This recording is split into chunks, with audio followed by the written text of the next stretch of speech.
secara umum dia bukan objek pajak, tapi kita melihat si pemberi kerjanya. Kuncinya sebenarnya itu. Jadi kuncinya itu kita melihat pemberi kerjanya siapa. Di pemberi kerja sebenarnya kuncinya. Ini menentukan natura itu menjadi objek pajak atau bukan. Nah, natura dia menjadi objek pajak, ya. Natura dia menjadi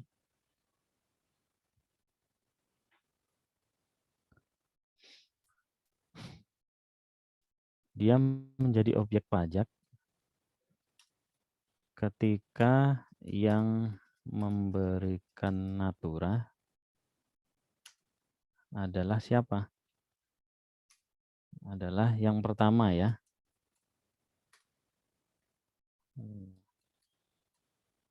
Ketika yang memberikan atau si pemberi kerjanya, dia bukan subjek pajak.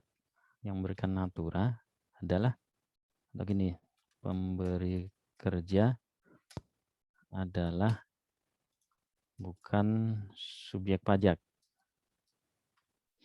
Ini umum ini ya, udah diketahui. Kemudian syarat yang kedua ada 3 nih. Ingat hanya ada 3, jadi gampang dihafalkan nantinya ya. Jadi yang kedua, si pemberi kerja adalah WP ya. WP yang dikenakan PPh final. Pemberi kerja adalah WP yang dikenakan PPh final. Paham ya? Contohnya apa? Contohnya adalah perusahaan jasa konstruksi. Ya. Kemudian apa lagi? WP yang dikenakan PPh final contohnya adalah ketika si pemberi kerja itu bisnis utamanya hanya jual beli rumah atau developer ya. Kalau developer masuk jasa konstruksi. Itu sudah jelas. Jasa konstruksi dikenakan PPh final ketika perusahaan jasa konstruksi, misal PT Adikarya, Utama Karya, Nindya gitu. Dia kan perusahaan jasa konstruksi. Dia memberikan natura kepada pegawainya, maka natura nanti akan menjadi objek pajak. Kemudian yang ketiga adalah WP yang dalam pemberi kerja adalah WP ya, WP yang dikenakan dim profit. Nah, ini agak bahasanya agak ini ya. Cuman sebenarnya kalau sudah tahu, oh seperti itu gampang itu. Dia dikenakan seperti dikenakan pasal 15. Contohnya apa? Contohnya adalah si pemberi kerja adalah perusahaan, contoh salah satu ini, jasa pelayaran ya. Anda kemarin waktu di Potput diberikan materi sekilas nggak tentang jasa pelayaran? Nah, kalau Anda belajar tuh, itu masuk tuh. Jadi ketika si pemberi kerja adalah WP seperti ini, misal jasa pelayaran, maka ketika jasa pelayaran memberikan natura kepada pegawainya itu menjadi objek pajak. Ingat yang di sini ya. Simpel sebenarnya. Jadi sebenarnya Anda perlu hanya mengingat yang 3 ini saja. Nah, di luar itu maka secara umum ya, secara umum maka namanya natura itu bukan objek pajak. Contohnya apa? Contohnya di soal kemarin. Contohnya di soal kemarin adalah si pemberi kerjanya siapa? Si Pak siapa ya, lupa kemarin. Itu kerjanya di KAP kalau nggak salah ya. KAP jasa konsultan itu tidak dikenakan PPh final ya. Dia tidak masuk yang di nomor 2 ini. Berarti atas natura yang diberikan itu bukan objek pajak kayak parcel kemarin.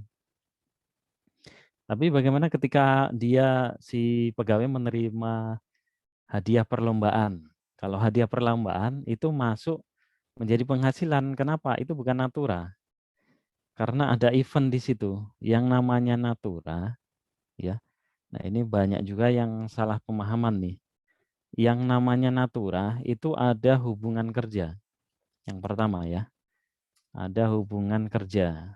Jadi ketika seseorang dia bekerja pada suatu tempat, dia secara normal kan dibayar atau diapresiasi dengan uang gitu kan ya. Tapi ada kalanya si pegawai yang bersangkutan ternyata diapresiasi perusahaan tidak dalam bentuk uang. Ya, paham ya? Ketika seseorang bekerja itu diapresiasi dalam bentuk uang. Contohnya apa? Misal gaji, tunjangan, kemudian honorarium, ya, dan sebagainya, bonus, ya, itu namanya diapresiasi dalam bentuk uang atau uang tunai maupun non tunai ya.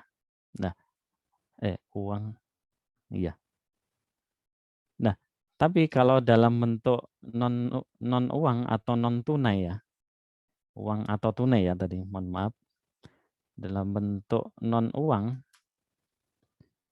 atau non tunai, contohnya apa? Contohnya ya ketika diberikan, oke kamu kerja sama saya nanti tak kasih uang sama tak kasih beras gitu ya. Ini beras dulu sangat populer nih. PNS, ASN selain mendapat gaji tunjangan dulu juga dapat natura dalam bentuk beras. Nah, itu bagi si penerimanya itu bukan objek pajak. Paham ya? Jadi ada beras, kemudian misal kalau pas lebaran ada parcel. Parcel ini kan sebenarnya merupakan bentuk apresiasi si pemberi kerja kepada si pegawai ya, tapi dalam bentuk non tunai. Kemudian apa lagi? Beras, parcel. Ada yang punya contoh lain? Diberikan baju ya. Dan juga bisa juga namanya non tunai itu dalam bentuk barang. Kalau ini kan barang ya. Beras, parcel, baju ini dalam bentuk barang. Dalam bentuk barang. Sebentar. Ucapan terima kasih, Pak. Iya betul. Ucapan terima kasih tapi dirupakan dalam bentuk non tunai gitu kan ya. Ini dalam bentuk barang ya. Ini Kalau yang beras, kayak, parcel, baju. Gimana Mas? maaf Pak, kalau yang kayak volunteer itu kan Pak nggak dapat apa-apa, dia diapresiasi dengan ucapan terima kasih aja. Gimana itu Pak? Oh, itu bukan natura. Natura itu dirupakan dalam bentuk barang. Itu kuncinya ya. Dirupakan dalam bentuk barang. Bisa juga dalam bentuk fasilitas. Oke, yang kedua kita ini namanya natura bisa dalam bentuk barang, bisa dalam bentuk fasilitas. Fasilitasnya apa? Contoh, misal pegawai yang bersangkutan itu dikontrakkan ya sebuah rumah. Nah, ini natura ini ya bagi si penerimanya. Bagaimana dengan pertanyaan Altos tadi? Dalam bentuk terima kasih bagaimana? Ya berarti di dalam pajak nggak ada implikasi apa-apa. Itu bukan natura.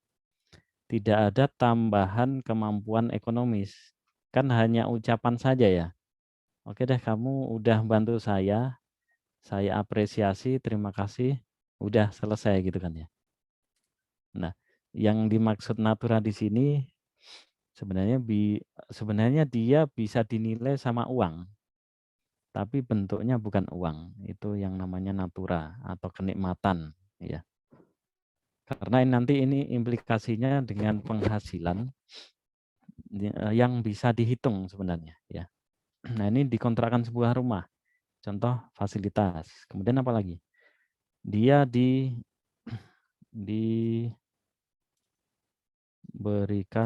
mobil dinas. Nah, ini natura juga nih, diberikan mobil dinas. Kemudian apa lagi? Fasilitas yang lain ya. Yang umum seperti itu sih ya. Misal dia disewakan mobil gitu kan ya. atau fasilitas yang sejenis yang lain. Nah, ini namanya natura. Jadi nanti ketika kita menghitung PPh di akhir tahun, ya, kalau si pegawai yang bersangkutan dia menerima yang non tunai seperti ini, berarti sensitifnya adalah kita nanti tentukan si pemberi kerjanya apakah masuk ke dalam 1, 2, 3 ini. Seperti itu. Kalau dia masuk ke 1, 2, 3 ini, berarti bagi si penerimanya nanti menjadi objek pajak. Paham ya dari sini, teman-teman? Paham. Insya Allah paham, Pak. Baik, terima kasih. Oke, kurang lebih seperti itu ya tentang natura.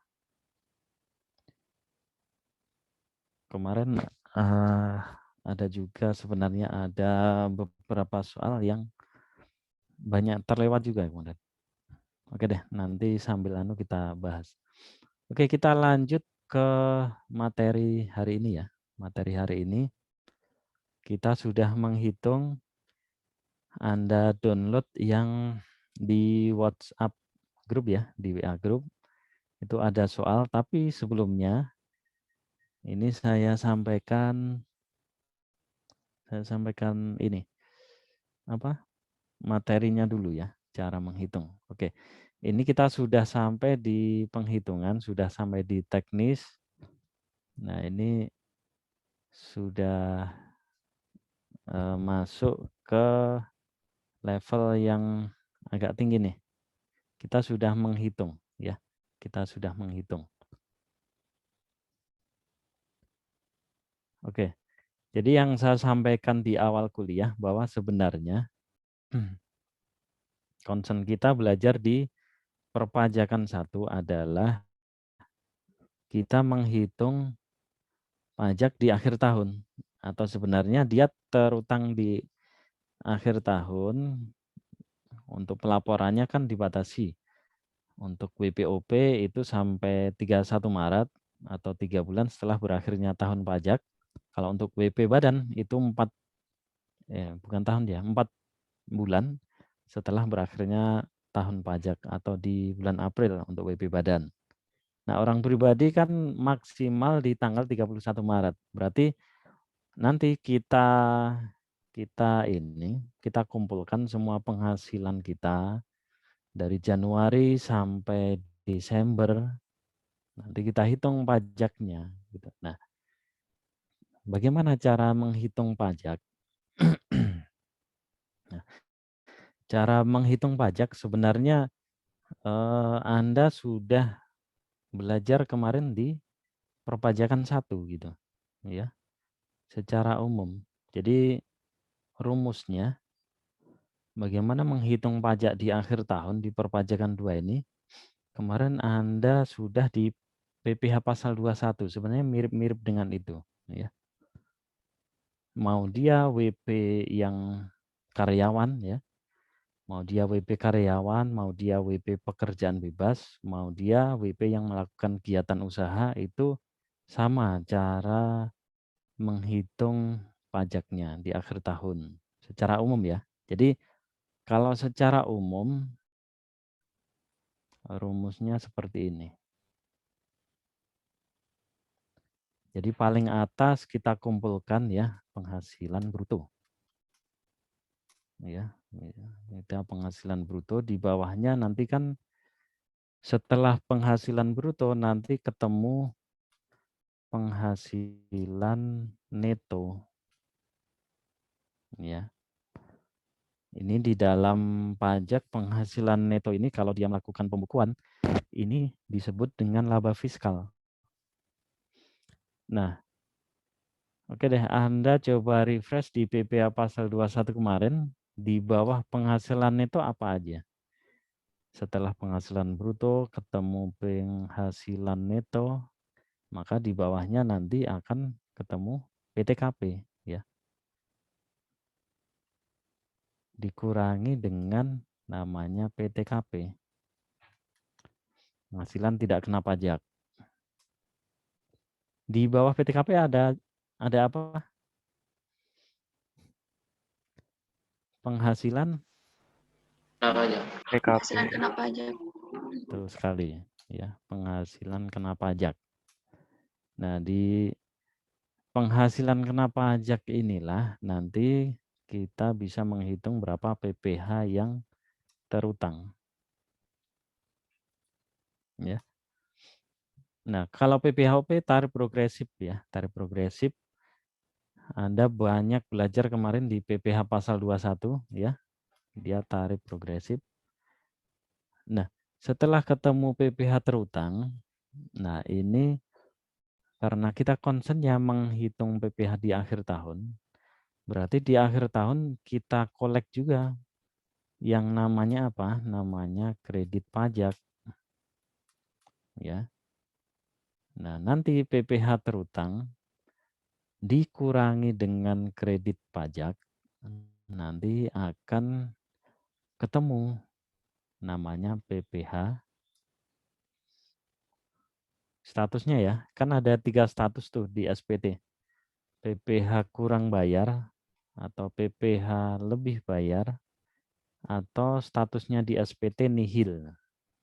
Oke, clear ya. Nah, sebenarnya ini concern kita di akhir tahun, bagaimana dengan status perpajakan kita? Apakah nanti akan menjadi kurang bayar? Apakah nanti menjadi lebih bayar? Ataukah nihil di akhir tahun? Ya. Contoh ekstrimnya, misal nih ya, penghasilan bruto 100 juta.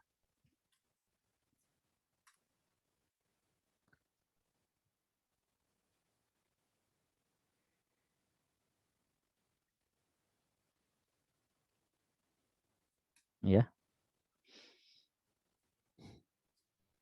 Kemudian penghasilan netonya ini kita asal tembak aja. Misal nih ya, misal dia 80 juta.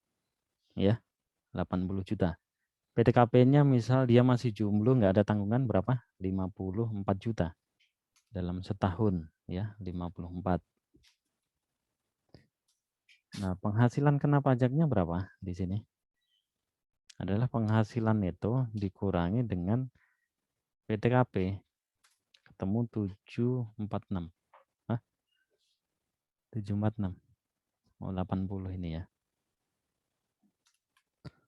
26. Nah, PPh terutang berapa? Lapisan tarif, ingat 5% dikalikan 26. Nah, ketemu 1.300.000. Nah, kredit pajaknya berapa? Kredit pajak misal nih. Misal ini namanya juga misal. Misal kredit pajaknya dia punya 600.000. Maka di akhir tahun nanti status SPT-nya adalah apa? 1,3 dikurangi 600, 700. Nah, di akhir tahun berarti nanti status SPT-nya adalah kurang bayar. Ya. Nah, kredit pajak ini menentukan. Contoh dia ternyata di akhir tahun dia kumpulkan kredit pajaknya 1.400.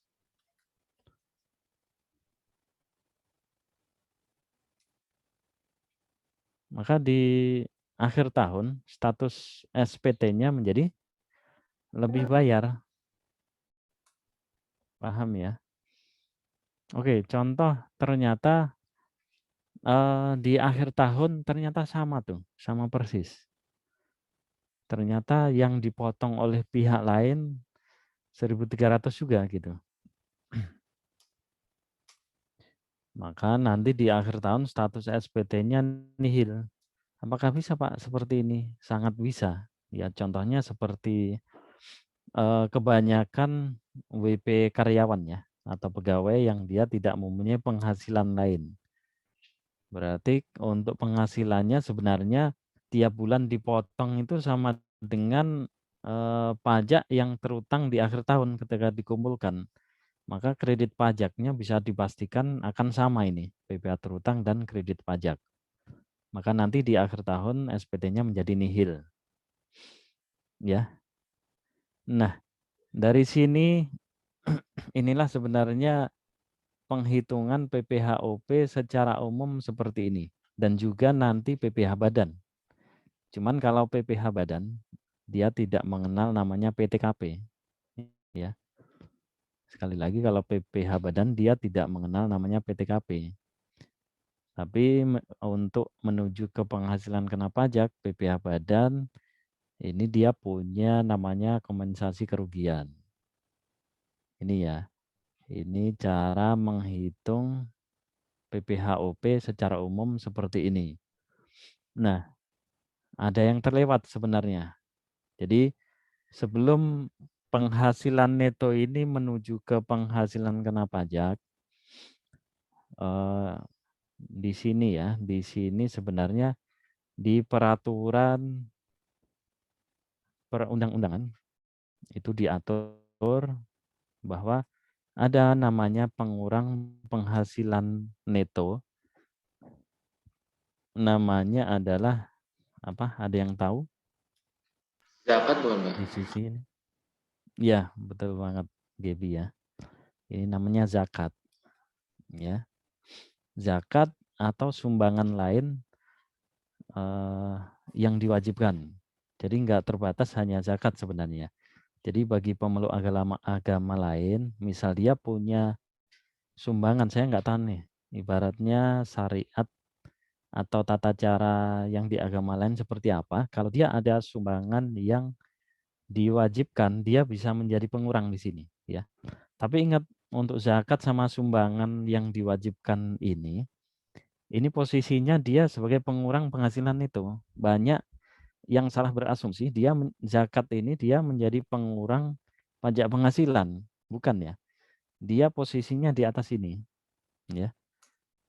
Nah, setelah ada zakat nanti berarti ketemu penghasilan neto setelah zakat atau sumbangan lain, keagamaan lain yang diwajibkan. Oke, paham ya? Jadi di sini ada pengurangnya, posisinya di sini. Ada zakat di sini, ya. Kalau dia seperti asumsi banyak orang, kalau dia pengurang pajak berarti nanti posisinya ada di kredit pajak zakatnya, padahal tidak. Yang menjadi pengurang pajak di dalam peraturan perpajakan hanya namanya kredit pajak, ya. Paham ya? Dari sini bisa diamati sebenarnya ini cara menghitungnya Anda sudah belajar banyak kemarin di perpajakan 1 di materi PPH pasal 21. Jadi kurang lebih seperti itu.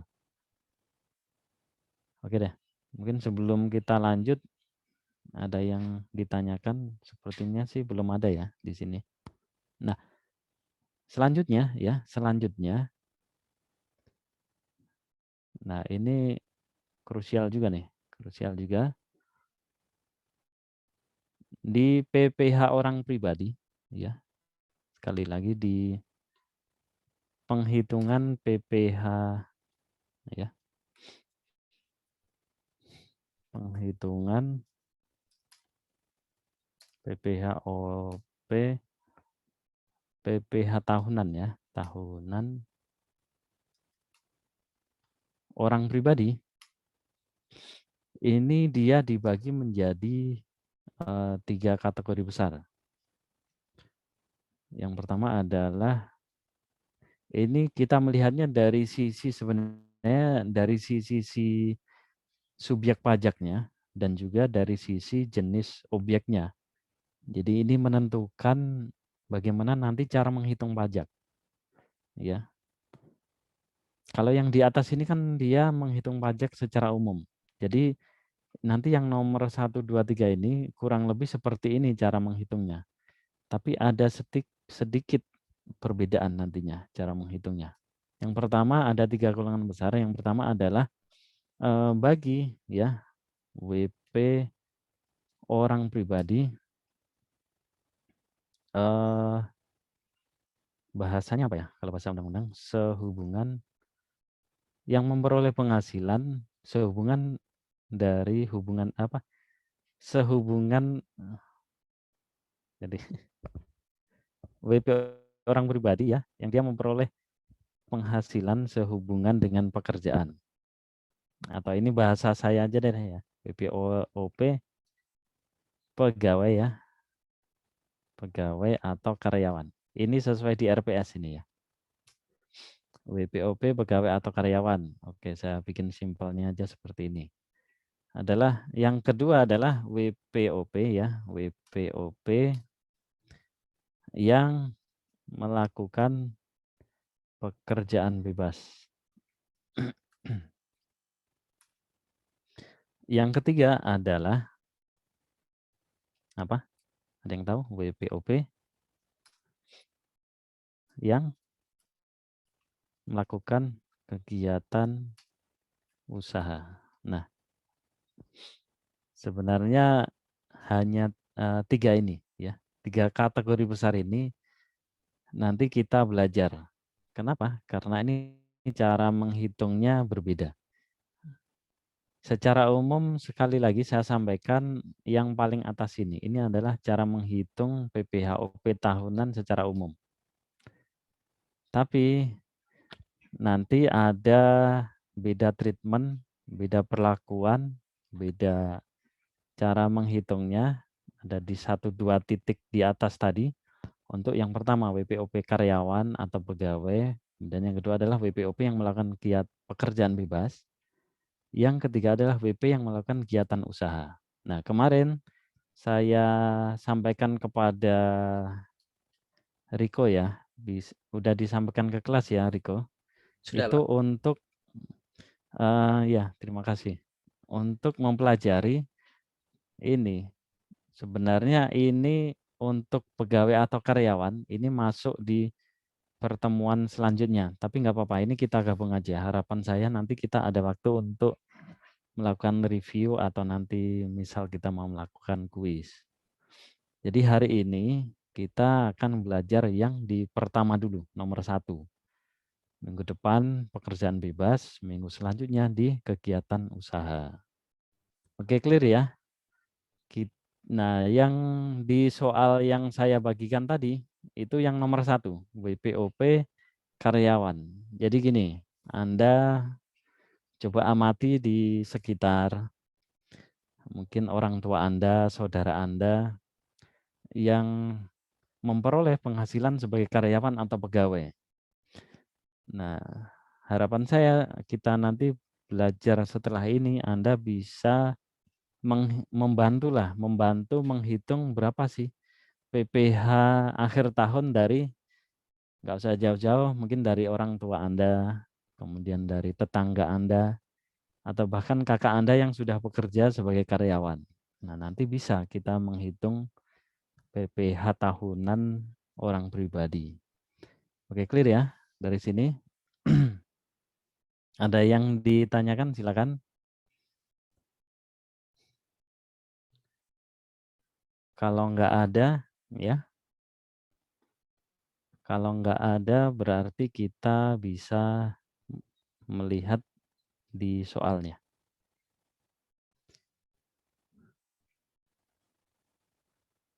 Oke deh, konsepnya seperti ini ya. Konsepnya seperti ini. Kemudian kita lihat di slide apa yang perlu dijelaskan sebentar. Nah ini, WPOP karyawan. Kemudian di bawahnya nanti non karyawan. Ada kegiatan usaha. Nah, yang non karyawan ini dibagi menjadi tadi ya, 2 tadi, golongan besar tadi ya. Ini karyawan. Kemudian WPOP yang melakukan kegiatan usaha, ini non karyawan. Yang ketiga adalah WPOP yang melakukan pekerjaan bebas. Nah, ini beda cara menghitungnya ya. Oke. Kurang lebih seperti itu. Oh ya, satu lagi saya sampaikan ya. Untuk WP karyawan ya, WP karyawan ini kan berbeda dengan non karyawan ya. Kalau yang non karyawan ya, itu dimungkinkan dia melakukan pembukuan. Nah, ini materi juga nih di perpajakan 2. Kita nantinya akan belajar namanya ya, pembukuan versus pencatatan. Ya, pembukuan versus pencatatan. Bagaimana seperti itu? Kalau namanya pembukuan, ya, ini diwajibkan bagi, sekali lagi diwajibkan bagi yang nomor 2 sama 3 ini. Ya, secara umum bagi WP yang melakukan pekerjaan bebas dan melakukan kegiatan usaha, maka dia wajib pembukuan. Ya, yang sekali lagi yang nomor 2 sama nomor 3 ini dia wajib pembukuan.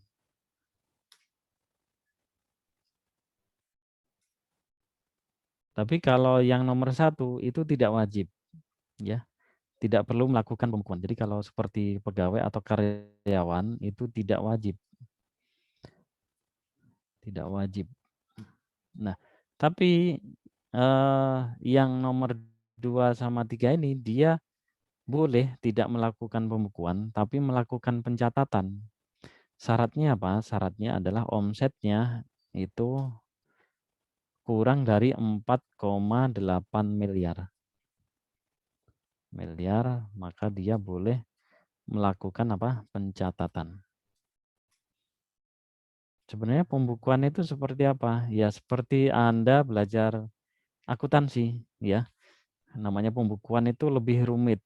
Dia lebih ribet dalam artian harus bikin jurnal, kemudian GL kan ya. Anda anak akuntansi pastinya sudah sangat paham. Kemudian bikin laporan keuangan dari laba rugi sampai dengan neraca, laporan arus kas, itu namanya secara pajak sama. Itu namanya pembukuan. Nah, itu boleh WPOP yang secara umum dia wajib pembukuan, tapi dia boleh tidak menyelenggarakan pembukuan asalkan kalau omset dalam setahun itu kurang dari 4,8 miliar, maka dia boleh melakukan pencatatan. Pencatatan itu apa? Pencatatan sebenarnya lebih hanya di sisi penghasilan saja. Kalau pembukuan itu ada pendapatan, ada biaya. Nanti dari pendapatan berapa dikurangi biaya, ada laba bersih misal, maka laba bersih itu yang dikenakan pajak. Tapi kalau pencatatan, kita hanya mencatat yang di sisi pendapatan saja atau penghasilan. Dan juga pencatatan dia memuat informasi tentang harta juga di situ. Oke. Nah, lanjut ya, lanjut. Kemudian sebentar kita. Oke, silakan. Oke, lanjut. Sekarang coba dibuka di soalnya ya yang sudah di-share.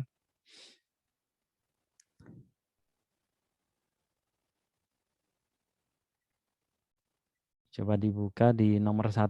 Kita langsung praktek ya. Nah ini.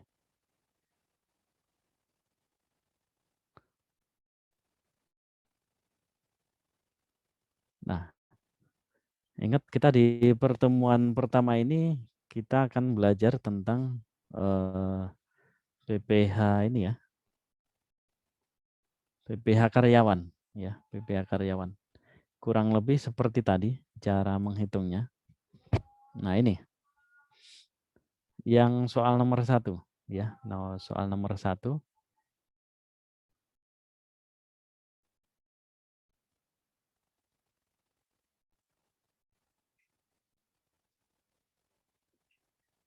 Kita coba kerjakan sama-sama.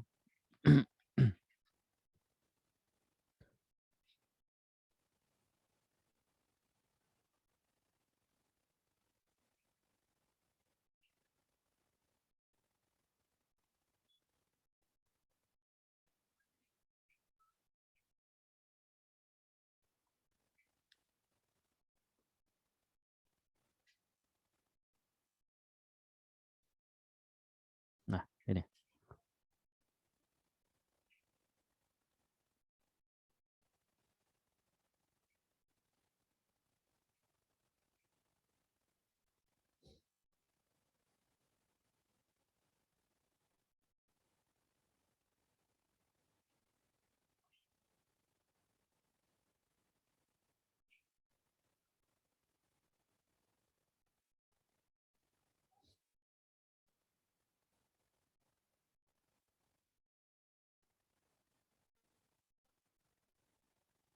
Oke.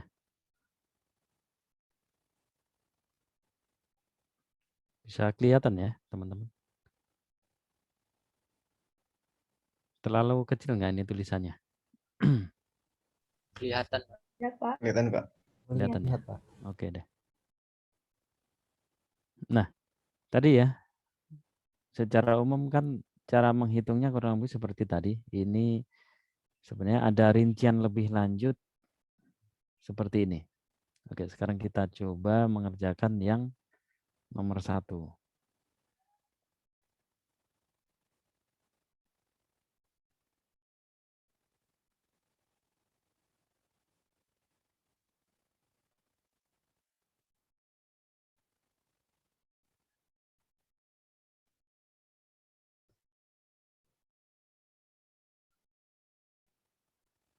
Oh, mohon maaf.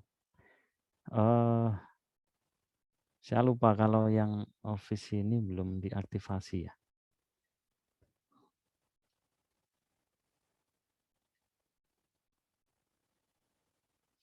Oke deh, kita buka di Libre aja.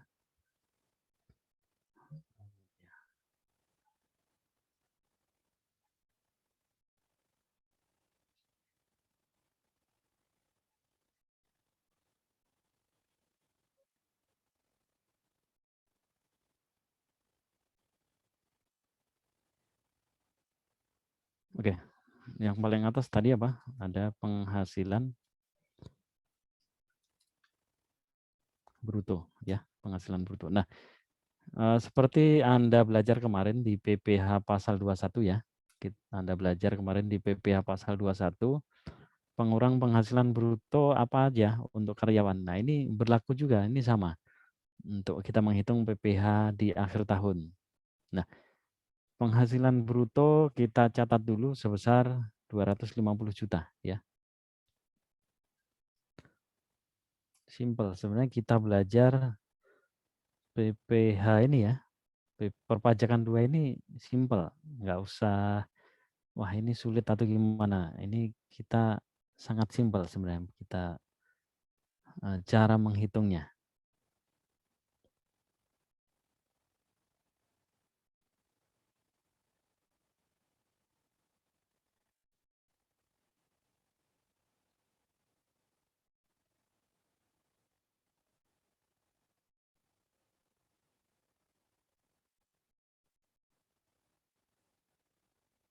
Ya, 250 juta penghasilan bruto.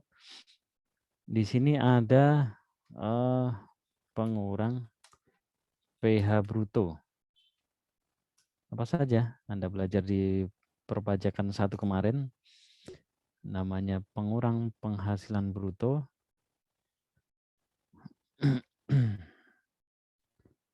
Ada, ini pegawai tetap ya. Ingat kalau pegawai tetap ada namanya biaya jabatan kan ya. Biaya jabatan. Kemudian ada iuran pensiun JHT yang dibayar sendiri ya. Ada iuran JHT di situ. Di soal itu ada iuran JHT sebesar berapa? Di dalam 1 tahun ternyata dibayar 5.500.000 ya. 5.500.000. Ya. Biaya jabatan berapa? Adalah 5% dikalikan dengan penghasilan bruto karena dia pegawai tetap 12 juta. Maksimal berapa? Maksimal adalah 6 juta ya, Pak. ya, betul Kevin. 6 juta. Ya, clear ya. Nah, sebenarnya ini yang membedakan nanti Anda belajar di perpajakan 2. Untuk karyawan, untuk sampai ke penghasilan itu ya, itu adalah ada pengurang penghasilan bruto namanya biaya jabatan dan iuran JHT, THT pensiun yang dibayar sendiri. Ya, ini kita kurangkan dulu. Tapi kalau nanti yang di nomor 3 tadi atau WP yang melakukan pekerjaan bebas atau melakukan kegiatan usaha ya, yang nomor 2 sama 3 ini, untuk sampai ke penghasilan itu kita ketahui ada namanya norma nanti. Oke, itu kita keep aja dulu pertemuan selanjutnya. Tapi diingat-ingat untuk yang WP karyawan sama seperti Anda belajar PPh pasal 21, pengurangnya berupa biaya jabatan dan iuran JHT. Biaya jabatan kalau yang bersangkutan adalah pegawai tetap. Oke, kemudian di bawah penghasilan itu tadi ada apa? Ada pengurang namanya zakat. Ya. Zakat yang dibayar berapa? Zakat 50 juta.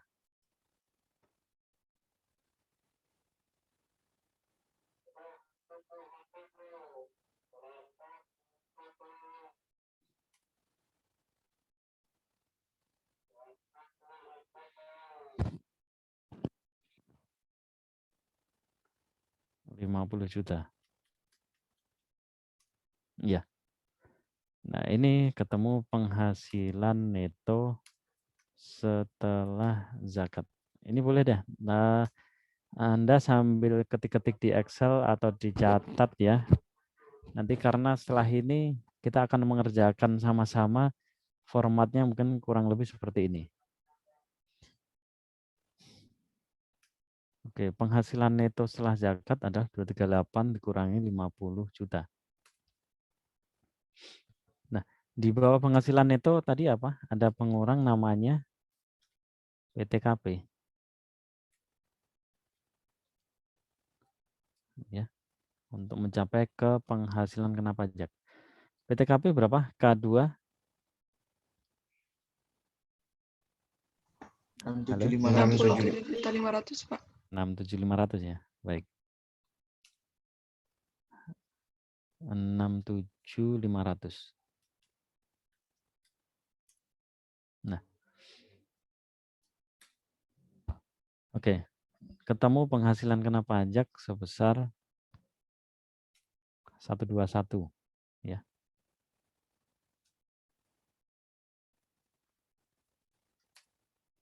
Kena pajak atau PHKP. Nah, dari sini sudah dapat kita hitung berapa PPh terutang. Ada penghasilan lain nggak di situ? Tidak punya ya. Tidak memiliki penghasilan lainnya. PT Cimora telah memotong PPh pasal 21 sesuai ketentuan. Instruksinya adalah hitung PPh-OP Pak Paidi untuk tahun pajak 2020. Nah, ini sedang kita hitung nih ya. Oke, sekarang kita hitung PPh terutangnya. Berarti 121 juta berarti dia terkena 2 lapisan tarif ya. Yang 5%, jadi PPh terutangnya berarti 5% ya. Dikali 50 juta. 2.500.000. Kemudian yang tarif kedua adalah 15%. 15%. Ya. Oke, 15% berarti rumusnya adalah 15% dikalikan dengan 121 ini ya. 121 dikurangi 50 juta. Ya, ketemu 10 ini ya. Maka total di sini adalah 13 juta ya. 13 juta. Ketemu ya. Nah, selesai? Belum ya. Di sini di bawah PPh terutang ada kredit pajak. Kredit pajak apa aja? Kredit pajak ada PPHOP, ada PPH pasal 21. Kemudian ada PPH pasal berapa? Berdua, PPH Pak. pasal 22, betul. Kemudian ada PPH pasal 23, ada juga ya. Kemudian ada PPH pasal 24. Dan ada juga PPH pasal 25. Nah, nanti kita belajar juga bagaimana cara menghitung PPH pasal 25. Nah, di soal ini, karena ini kita masih membahas PP karyawan ya, berarti ini masih PPH pasal 21. Berapa yang sudah dipotong oleh PT Cimora?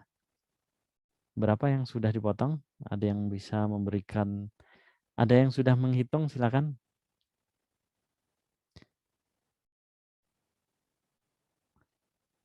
Berapa PPH yang sudah dipotong oleh PT Cimora?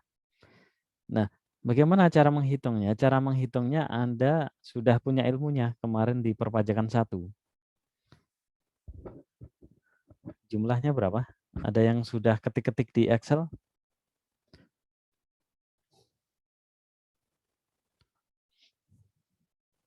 Rp2.500.000 bukan, Pak?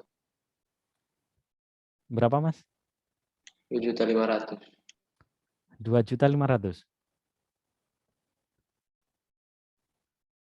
Oke, gini. Kita coba ya, kita coba hitung PPH pasal 21 dalam setahun gitu ya. Untuk Bapak ini. Ingat, yang sisi kiri ini kita menghitung PPH tahunan sudah ya. Jangan salah, kita nggak menghitung PPH pasal 21 nih. Jangan salah paham ya, kita sudah menghitung berapa PPH tahunan Pak Paidi. Ini bisa Anda terapkan ke, mohon maaf, ke orang tua Anda, saudara Anda, tetangga Anda yang dia WP karyawan. Cara menghitungnya seperti ini. Oke, sekarang kita coba flashback ke perpajakan 1. Kita menghitung ya, menghitung PPH 21-nya berapa?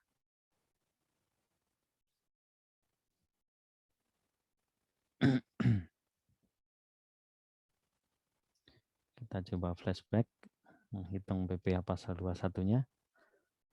Kayaknya sama ya rumusnya ya. Kemarin di PPH pasal 21, paling atas kan penghasilan bruto, gitu kan ya. Kemudian di bawah penghasilan bruto, pengurangnya apa saja? Pengurangnya ya biaya jabatan maksimal 6 juta, gitu kan ya. Ingat, kemudian iuran JHT masuk enggak sebagai pengurang? Masuk di sini. Nah, ketemu penghasilan neto gitu kan ya. Penghasilan neto di sini ketemu. Nah, zakat ini sebenarnya gini. Zakat ini bisa dihitung sekalian oleh si bendahara, bisa juga tidak. Tapi kalau tidak ikut dihitung oleh bendahara, nanti di akhir tahun hasilnya bisa dipastikan akan lebih bayar nantinya ya. Kita coba ya. Tapi ini asumsinya yang di soal ini. Yang di soal ini untuk zakat itu sudah masuk ikut dihitung oleh si bendahara. Berarti ini coba kita hitungkan di sini juga gitu. Ya. Di PPH pasal 21. Ini masuk di sini. Kemudian penghasilan neto setelah zakat. Ini PTKP sama ya cara menghitungnya pasal 21 kemarin. Penghasilan kena pajak seperti ini. Maka PPH terutangnya sama ya.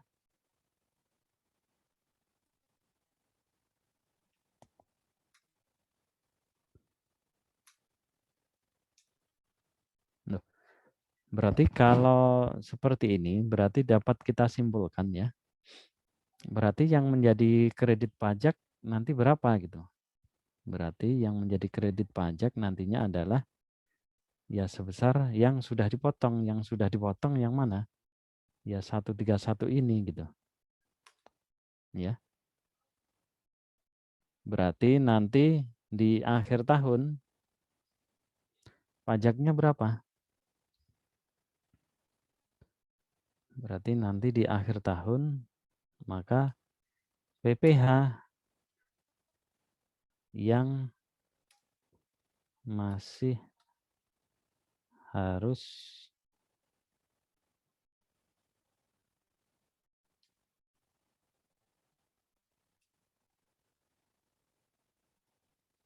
dibayar atau lebih bayar berapa gitu kan ya.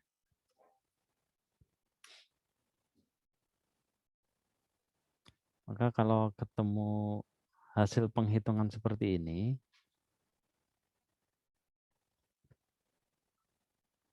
tadi kan berarti rumusnya adalah berapa PPh terutang dikurangi kredit pajak gitu kan ya.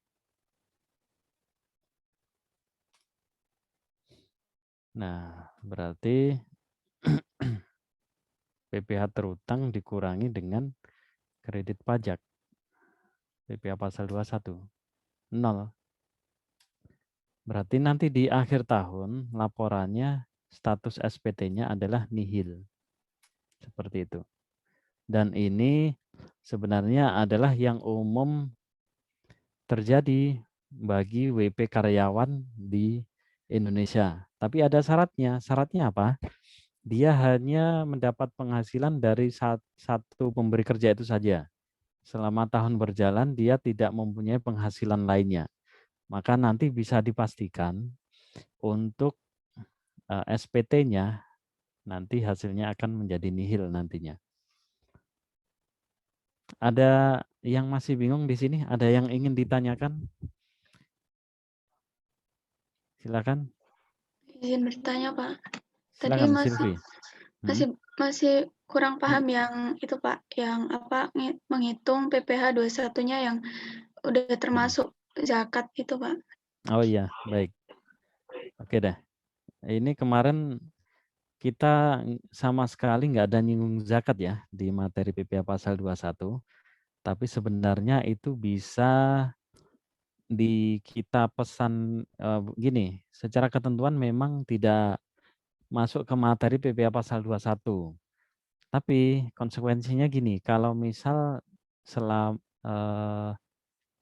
selama pemotongan ya, selama bekerja dipotong oleh si pemberi kerja, padahal yang bersangkutan sudah membayar zakat, nantinya akan dia perhitungan di akhir tahun, itu sebenarnya di dalam prakteknya itu ada dua opsi. Yang pertama, zakatnya itu menjadi pengurang di penghasilannya. Berarti nanti si bendahara yang ikut memasukkan unsur zakat sebagai pengurang di penghasilan itu. Itu bisa nantinya. Tapi yang kedua adalah zakat tidak ikut dihitung. Nah, bagaimana? Oke, kita coba simulasi ya. Kalau misal zakat tidak ikut dihitung oleh bendahara. Berarti kalau contoh ini tadi, ini bendahara ikut menghitung zakat. Jadi bulanan dihitung zakatnya berapa? Zakatnya ikut diperhitungkan. Nah, kalau nggak ikut dihitung, berarti ini kita nolkan.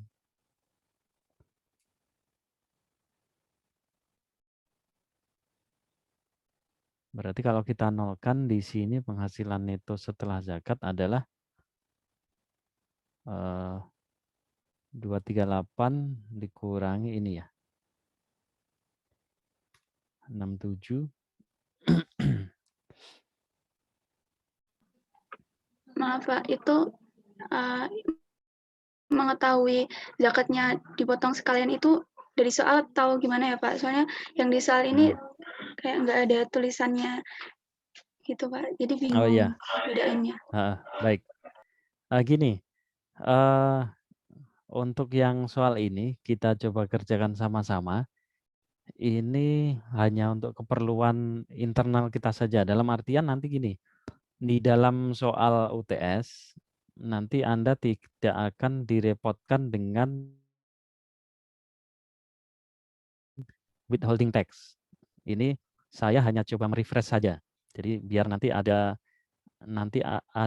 ada bayangan bahwa yang sudah dipotong pihak ketiga itu bisa menjadi kredit pajak seperti itu.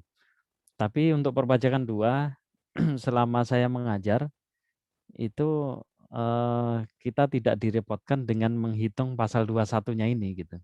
Jadi nanti sudah given di soal. Kita nggak usah repot-repot. Yang ini kita hitung hanya untuk keperluan KBM kita saja gitu. Jadi saya hanya ingin merefresh saja seperti itu, Mbak Sylvia. Iya, Pak. Jadi tenang aja, nanti di waktu ujian nanti sudah given ini. Untuk yang dipotong pihak lain ya. Oke, sekarang kita coba untuk zakat, misal kita simulasikan adalah 15% ya, dikalikan dengan 171 ini ya.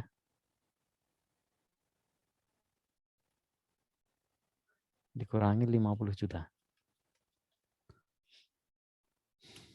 Nah, ketemu 20 juta 650. Nah, berarti kalau zakat itu tidak ikut dihitung oleh si bendahara, nantinya kredit pajak si Pak Paidi ya tadi. Nanti kredit pajaknya menjadi 20 juta karena yang sudah dipotong oleh si bendahara adalah sebesar 20 juta 650. Nah, berarti kalau seperti ini status SPT-nya akan menjadi apa nih? Lebih bayar. LB. Nah, ini sudah menjadi di masyarakat bahwa kalau bisa SPT jangan LB. Nanti kalau LB itu lebih bayar akan diperiksa oleh orang pajak gitu. Dan sebenarnya ini juga biar nggak ribet juga. Ribet dalam artian sebenarnya kalau nanti dia melaporkan nihil ya, SPT-nya nihil, SPT-nya udah selesai. Udah selesai, nggak ada proses pemeriksaan, tapi beda ketika dia hasil SPT-nya adalah lebih bayar. Lebih bayar nanti berarti BP kan ada lebih bayar. Berarti ada hak di negara yang bisa dia ambil. Sebesar berapa? Di sini 7,5 juta ini. Tapi harus melalui proses pemeriksaan. Seperti itu. Paham ya teman-teman yang lain? Ada yang ditanyakan silakan. Sebenarnya untuk masalah zakat ini sebagai pengurang ya ini bisa dikompromikan dengan si bendahara. Biar nggak ribet di akhir tahun, oke lah itu diperhitungkan sekalian deh selama tahun berjalan. Biasanya seperti itu. Biar nanti di akhir tahun nggak akan hasilnya lebih bayar. Paham ya dari sini? Ada yang ditanyakan? Silahkan dicatat dulu, nanti setelah ini Anda mengerjakan ya, yang selanjutnya nomor 2, 3, sama 4 nantinya. Kita sudah jam 8.40, kita nanti banyak belajar soal di sini. Oke, ini saya tutup dulu ya.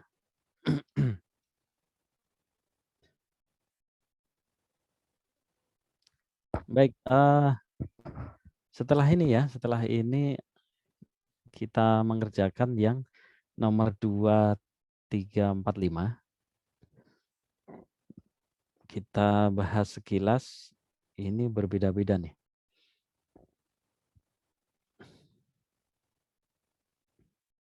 Di soal nomor 1 simpel ya. Jadi nanti hasilnya nihil, kurang lebih seperti itu. Berarti di soal nomor 1, ini asumsinya untuk zakat itu sudah diperhitungkan oleh si bendahara. Tapi tenang aja, di soal nanti untuk kredit pajak sudah given di perpajakan 2 ini. Anda nggak akan direpotkan masalah withholding tax karena sebenarnya itu kan sudah materi PPh 2, PPh perpajakan 1 kemarin ya. Nah, kemudian di soal nomor 2 coba Anda kerjakan. Bedanya apa? Bedanya ini pegawai, dia mempunyai hobi menulis, dia akan lapor SPT-nya. Dia pegawai tetap di PT Cipanji, penghasilan brutonya ini, iuran THT-nya, ini pengurang penghasilan bruto, status K3. K3 berapa? 72, Pak. 72 juta ya. Kemudian Mei dia mendapat hadiah undian. Nah, hati-hati. Kita kan sudah belajar kemarin, kita pilah-pilah tuh. Ini yang final, non-final, sama bukan objek pajak. Berarti kalau dia dapat hadiah undian, ini jangan dimasukkan ke penghasilan bruto tadi.